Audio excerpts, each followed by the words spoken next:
आसाम गरखा सन्मिलननि जुथुमायाव साफ्रोमखौबो बाहागो लानो खावलायदों। जुब जुब अखा हाबाय थानायनि गेजेरावबो बाक्सा जिल्लानि निकासियाव गाजा गोमजायै खुंफुंजादों आसाम गरखा सन्मिलननि 27थि 3 बोसोरारि जुथुमाया। आसामनि गुबुन गुबुन जिल्लानिफ्रायनो गोबां रायजोफोरा बाहागो लाफैदों। गरखा माहारिनि थाखाय बे जुथुमानि गेजेरजों गोजोन आरो खौसेथि फैगोनखौ आसा फारिदों बिथांमोना। लोगोसे बाक्सा जिल्ला आक्सुनि आफादगिरि राजु सुबेदि बिथाङा गाबोननि गेवलां मेलाव गासैबो गरखा हारिनि सुबुंफोरखौ बाहागो लाफैनो हांख्रायनायजों लोगोसे गुबुन गुबुन हारि माहारिनि सुबुंफोरखौबो बे जुथुमायाव बाहागो लाफैना जाफुंसार होनो खावलायहरदों।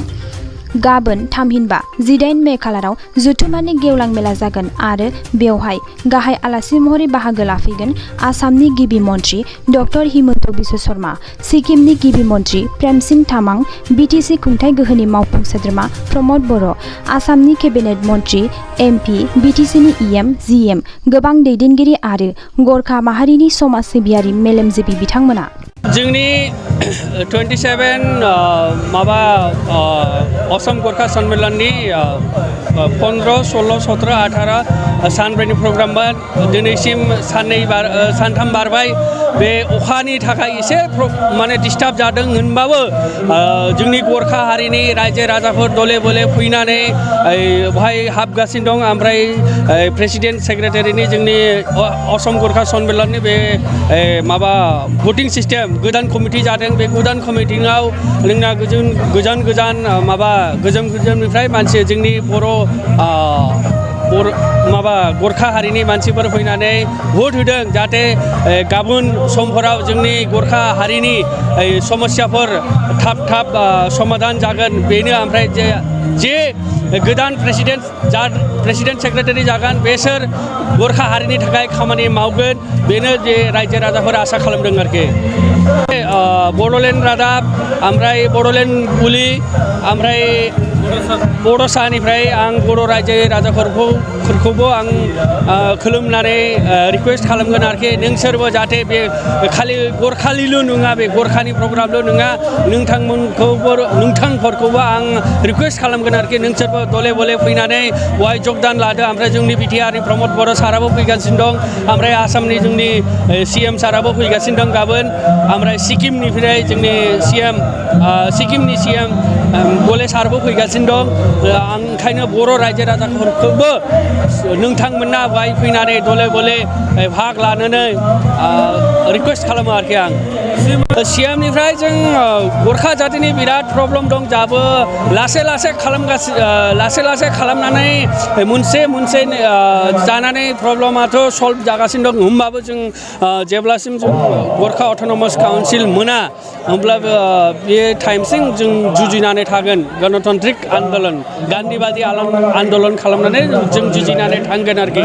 ओमफ्राय जोंनि सिएमखौ जों गाबोन मेम'रेन्डाम हरगोन। मेम'रेन्डामाव जों जिडिसिनि फार्स्ट प्रिफारेन्स जों जिडिसिआव होगोन आरोखि।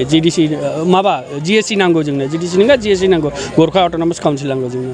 बेनो বৰষুণ বতৰত অনুকূল পৰিস্থিতিত আমি অধিক কষ্ট কৰি ইয়াতে আপোনালোকে দেখিবলৈ পাইছে সুন্দৰকৈ আমি প্ৰস্তুতি কৰিছোঁ। অহাকালি অসমৰ মাননীয় মুখ্যমন্ত্ৰী হেমন্ত বিশ্ব শৰ্মা ডাঙৰীয়া আহিব, ছিকিমৰ মাননীয় মুখ্যমন্ত্ৰী প্ৰেমসিং গোলে ডাঙৰীয়া আহিব, বিটিআৰৰ প্ৰমুখ প্ৰমোদ বড়ো ডাঙৰীয়া আহিব, অল বড়ো ষ্টুডেণ্ট ইউনিয়নৰ সভাপতি